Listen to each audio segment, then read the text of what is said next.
அன்பார்ந்த 360 பக்தி நேயர்களுக்கு வணக்கம். இந்த 2024ஆம் ஆண்டில் நாம் பயணம் செய்து கொண்டிருக்கின்றோம். இந்த ஆண்டு பல நல்ல விஷயங்களை நோக்கி நாம் பயணம் செய்து கொண்டிருக்கின்றோம். இந்த 2024ஆம் ஆண்டிலே முருகப்பெருமானுடைய முதல் வைபவமாக இந்த வைகாசி மாதத்தில் வரக்கூடிய வைகாசி விசாகத்தை நாம் பெரும் விழாவாக எடுத்து அந்த முருகப்பெருமானின் அருளை பெற அனைவரும் நாம் காத்து கொண்டிருக்கின்றோம். வருகின்ற வைகாசி 9ஆம் தேதி விசாகமாகப்பட்டது கொண்டாடப்பட உள்ளது. இந்த வைகாசி விசாகத்தில் நாம் எப்படி விரதங்கள் இருக்க வேண்டும், எப்படி முருகப்பெருமானை வழிபட வேண்டும் என்பதை பற்றி ஒரு சிறப்பு தொகுப்பாக பார்க்க உள்ளோம். இந்த விசாகத்தினாலே எப்படி விசாகம் உருவானது, எப்படி முருகப்பெருமான் இந்த விசாகத்திற்கும் அவருக்கும் தொடர்பு கொள்வது என்பதை முதலில் நாம் தெரிந்து கொள்ள வேண்டும். சிவபெருமானுக்கு 5 தலைகள் உண்டு.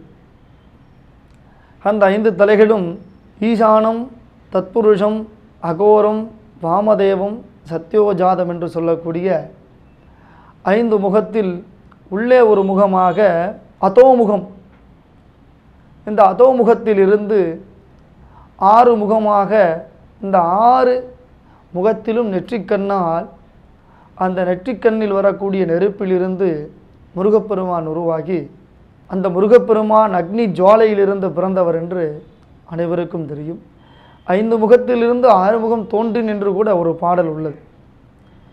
இந்த 6 முகத்தையும் ஒன்றாய் இணைந்து முருகப்பெருமான் குழந்தை வடிவமாக ஜோதி பிழம்பாக 1008 இதழ் கொண்ட தாமரையிலே பிறந்திருக்கிறார்.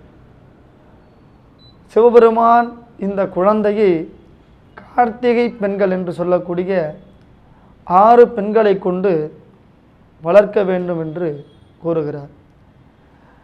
எப்படி ஒரு குழந்தை 6 பேர் வளர்க்கலாம், நம்மளால் யோசிக்க முடியுமா? ஒரு தாயும் தன் குழந்தை என்று ஓடி வந்து அந்த குழந்தையை தூக்கலாம். நான் வளர்க்க போகிறேன், நீ வளர்க்க போகிறேன். ஒரு குழந்தை கையை பிடிச்சி இழுக்கிறா, அந்த குழந்தை காலை பிடிச்சி இழுக்கிறா ஒரு தாய், ஒரு குழந்தை தூக்க வரா. இப்போ அந்த 6 குழந்தைகளாக மாறிவிடுகிறது. அவர்கள் தொட்டவுடன் அந்த குழந்தை 6 குழந்தைகளாக மாறி 6 தாயால் வளர்க்கப்பட்டு அந்த விசாகத்தன்று ஓர் உடல் 6 முகமாக சேர்ந்த நாள் இந்த வைகாசி விசாகம். பார்வதி தாயினுடைய மடியிலே ஒரு குழந்தை வடிவமாக ஓர் உடலும் 6 முகமும் கொண்டவர். இந்த ரூபத்திற்கு சண்முகர் என்று பெயர். அந்த 6 முகமும் ஓர் உடலும் சேர்ந்த அதை கந்தன் என்று சொல்வார்கள். அந்த நாளை வைகாசி விசாகமாக கொண்டாடப்படுகிறது. விசாகன் என்பதற்கு பொருள் வி என்றால் பக்ஷி, சாகன் என்றால் பயணிப்பவர் என்று சொல்லலாம். இந்த மயில் வாகனத்திலே பயணம் செய்பவரை அந்த முருகப்பெருமானுடைய நாள் வைகாசி விசாகம். இந்த விசாகத்துடைய பெருமையை நம்ம தெரிஞ்சுட்டோம். விசாகத்திற்கு இவ்வளோ பெருமையா அப்படின்னா இன்னும் நிறைய சொல்லலாம். வைகாசி விசாகத்தன்னைக்கு தான் வள்ளல் பெருமானார் ஞான சபையை திறந்தார். புத்தர் அவதரித்த நாள், பார்த்துக்கோங்க, நம்மாழ்வார் அவதரித்த நாள். இப்படி நாம் சொல்லிக்கொண்டே போகலாம் விசாகத்துடைய பெருமை. இந்த வைகாசி விசாகத்தன்று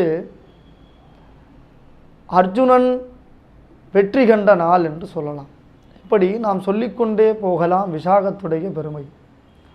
இப்படி நமக்கு வெற்றி வேண்டும், வாழ்க்கையில் எல்லா விதமான நன்மைகளும் யோகங்களும் எல்லா விதமான சந்தோஷங்களையும் பெற வேண்டும் என்றால் விசாகத்தன்று எப்படி விரதங்களை மேற்கொள்வது, அதை எப்படி நாம் முருகப்பெருமானுடைய பாதங்களிலே சமர்ப்பித்து அவருடைய அன்புக்கும் கருணைக்கும் பாத்திரமாக வேண்டும் என்பதை கடைபிடிக்க வேண்டும். நாம் காலையிலே எழுந்து அன்றைக்கி பார்த்திங்கன்னா ரொம்ப பிரம்மாண்டமான விஷயங்கள்லாம் நடக்கும். நம்மளால் வாழ்க்கையில் இதெல்லாம் பண்ண முடியுமா அப்படின்லாம் நினைப்போம். அப்படிலாம் சிலவாக பண்ணுவான். பால் குடம் எடுப்பாங்க, காவடி எடுப்பாங்க, பால் காவடி, பறக்கும் காவடி, பன்னீர் காவடி, இளநீ காவடி. சிலவா தன்னுடைய சொந்த குழந்தையே கரும்பு கட்டி 2 பக்கமும் தோளில் போடுவாள். அம்மா ஒரு பக்கம், அப்பா ஒரு பக்கம், நடுவில் அந்த குழந்தை இருக்கும். தனக்கு குழந்தை பிறக்க வேண்டும் என்று விசாகத்தன்று பிரார்த்தனை செய்து அடுத்த வைகாசி விசாகத்துக்கே கரும்பு தொட்டில் போட்டு அந்த குழந்தைய பல கிலோமீட்டர்லேருந்து நடந்தே வந்து முருகப்பெருமானுடைய பாதத்தில் சமர்ப்பிப்பாங்க. இப்படியெல்லாம் பல வினோதமான வேண்டுதல்களை இறைவனிடம் செலுத்தும் அந்த பக்தர்களுடைய பக்தியை பார்த்து முருகப்பெருமான் பேரானந்தத்தில் இருப்பார். அன்றைக்கி நம்ம எது கேட்டாலும் கிடைக்கும் இல்லையா? ஒரு நாட்டுடைய மன்னர் என்னைக்கு சந்தோஷமாக இருக்காரோ அன்னைக்கு போய் நம்ம வருத்தங்களையோ நம்மளுடைய வேதனைகளையோ சொல்லும்போது அதுக்கு ஒரு நல்ல தீர்வும் முடிவும் நமக்கு கிடைக்கும் இல்லையா? அப்படித்தானே முருகப்பெருமான் ஒரு 6 நாட்டுக்கு மன்னர் இல்லையா? 6 நாடுன்னு சொல்லலாம், 6 உலகம்னே சொல்லலாம். அவருக்கென்று தனி உலகம், தனி பக்தர்கள் இல்லையா? அதில் நம்மளும் ஒருத்தர் தானே. உங்களுக்கு எல்லாம் தெரியும், 6 படை வீட்டுக்கும் அவர் தானே தலைவர். அந்த தலைவனிடம் நம்மளுடைய பிரார்த்தனையும் வேதனையும் பாதத்திலே போட்டு விட்டால் நாம் எவ்வளோ சந்தோஷமாக இருக்கலாம் இல்லையா? அவர் பார்த்துப்பார் இல்லையா? அந்த கருணை வடிவமான கந்தசுவாமி தெய்வத்தினுடைய விசாக நாள் என்று அந்த பிரார்த்தனைகள்லாம் நம்மளால் சொல்லவே முடியாது. அழகு குத்துவாங்க. வேல் குத்துறதே அழகு குத்துறதுன்னு சொல்கிறேன். வேல் குத்தும் போது உதடுகள் நாக்கெல்லாம் நமக்கு அப்படியே இந்த இடத்துல ஓட்டை போட்டு இப்படி வரும்போது வலி வேதனையாக இருக்கும். அதையே அழகு குத்துதல்னு சொல்கிறோம். அதையே அழகாக பார்க்குறார் இல்லையா? முருகப்பெருமானுடைய வேலை சுமக்கிறது நமக்கு பாக்கியம் இல்லையா? இந்த பார்வதி தேவி கையால் வாங்கப்பட்ட வேலை நம் நாவிலும் நம்மளுடைய வாயிலையும் குத்தும் போது நமக்கு உண்டான எல்லா விதமான சாபங்கள் விமோச்சனமாகிறது இல்லையா? நமக்கு எல்லா விதமான வியாதிகளையும் செய்கிறது இல்லையா? முருகப்பெருமானுடைய கையில் இருக்கக்கூடிய வேலை நம்ம அன்னைக்கு சுமக்கிறோம்.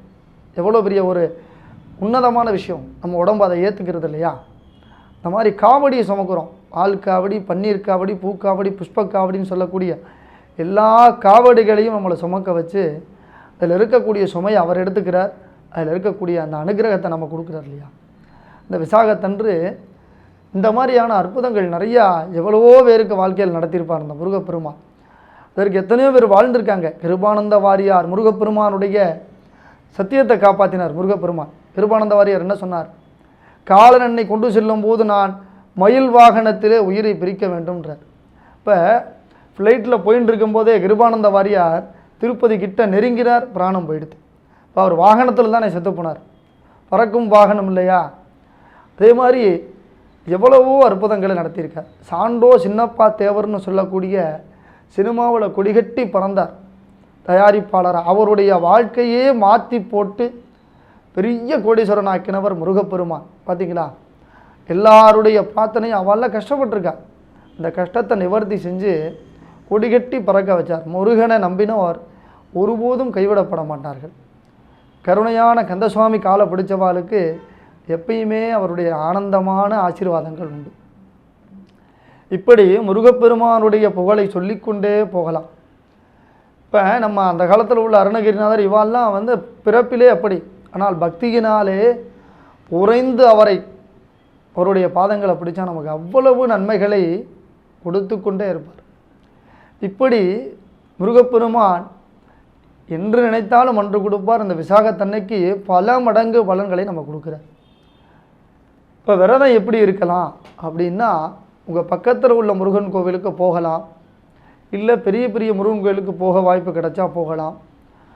காலம்புற ஒரு பொழுது விரதம் இருக்கலாம், இல்லை 3 பொழுதும் விரதம் இருந்து மாலை பொழுது வாழை இலை போட்டு முருகப்பெருமானுக்கு பிடித்த ஏதாவது ஒன்று உங்கள் வீட்டில் வச்சு விளக்கேற்றி வணங்கி, அதாவது முருகப்பெருமானுக்கு இனிப்பு ரொம்ப பிடிக்கும், சக்கரை பொங்கல், கல்கண்டு சாதம், இல்லை தினை மாவு என்று சொல்லக்கூடிய மாவிளக்கு மாவு வைத்து முருகப்பெருமானை வழிபாடு செய்து அதன் பின்பு உங்களுடைய விரதங்களை நிறைவு செய்யலாம். உடல் உபாதைகள், சுகர், ப்ரெஷர் இந்த மாதிரி எங்களால் முடியாத விரதம் இருக்குது, நாங்கள் வயதானவங்க அப்படின்னா வீட்டில் இருந்தே அன்னைக்கு கந்தர் புராணம், கந்தர் சஷ்டி கவசம், கந்த குரு கவசம் இதெல்லாம் படித்து உங்களுடைய ஒரு பொழுதோ இல்லை மனதார இறைவனை பிரார்த்தனை செய்தோ விரதங்கள் இருந்து உங்களுடைய வாழ்க்கையில் எல்லா விதமான நன்மைகளையும் முருகப்பெருமானுடைய அருளையும் பெற்று வாழ்க வளமுடன். கந்தனுக்கு அரோகரா. நன்றி, வணக்கம்.